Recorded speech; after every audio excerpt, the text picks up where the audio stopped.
JNU, जिसका नाम सुनते ही जहन में आजादी आजादी के नारे गूंजने लगते हैं।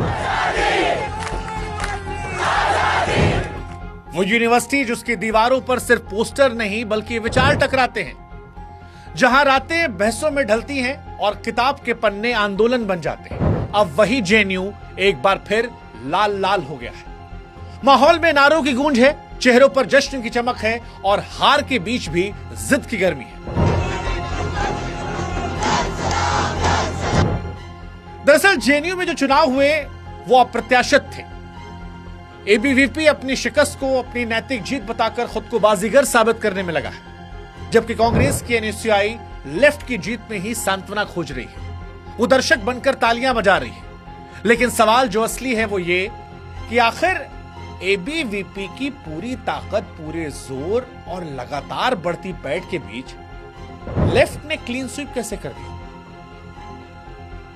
वो दिल्ली जहां पर नरेंद्र मोदी का कब्जा राज्य में भी है, केंद्र में भी है, उस दिल्ली की एक यूनिवर्सिटी में लेफ्ट का क्लीन स्वीप क्या वैचारिक मजबूती की जीत है? क्या नरेंद्र मोदी बीजेपी के विचारों की हार है? या यह मान लिया जाए कि जेएनयू कैंपस में विचारधारा की जड़ें अभी भी इतनी गहरी हैं कि दिल्ली में सरकार किसी की भी हो, केंद्र में सरकार किसी की भी हो, देश में विचारधारा किसी की भी चल रही हो, लेकिन जेएनयू में कोई भी लहर हिला नहीं पाती। सवाल यह भी उठेगा कि जो जेएनयू हमेशा ब्राह्मणवाद के खिलाफ खड़ा रहा, उसी जेएनयू में एक ब्राह्मण लड़की कैसे अध्यक्ष बन गई? क्या यह विचारधारा की जीत है या ये मान ले कि जेएनयू के अंदर विरोधाभास की पराकाष्ठा?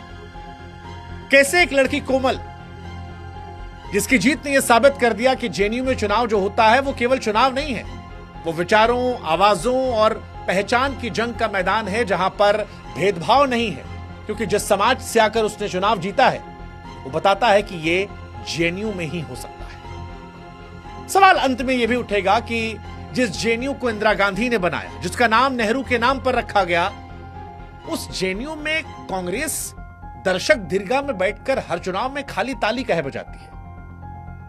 क्या कांग्रेस की पॉलिटिक्स थक चुकी है? यह सवाल भी अपने आप में बड़ा मौजूद है और आज इन सारे सवालों के जवाब हम आपको देंगे। इन सवालों के जवाब पर जाएं, जेएनयू की जीत को डिकोड करें, आपको समझाएं कि लेफ्ट की जीत क्या संकेत देती है, बीजेपी की छात्र विंग एबीवीपी की हार के मायने क्या हैं, जेएनयू में छात्र संघ चुनावों का इतिहास क्या रहा है, आखिरी बार कांग्रेस जीती कब थी। पूरी कहानी सुनने के लिए हमारे यूट्यूब चैनल पर जाएं, शुभांकर मिश्रा यूट्यूब पर सर्च करें और इस वीडियो को जरूर देखें। साथ ही हमारे व्हाट्सएप चैनल से जरूर जुड़ें ताकि हमारा आपका रिश्ता और ज्यादा मजबूत हो सके।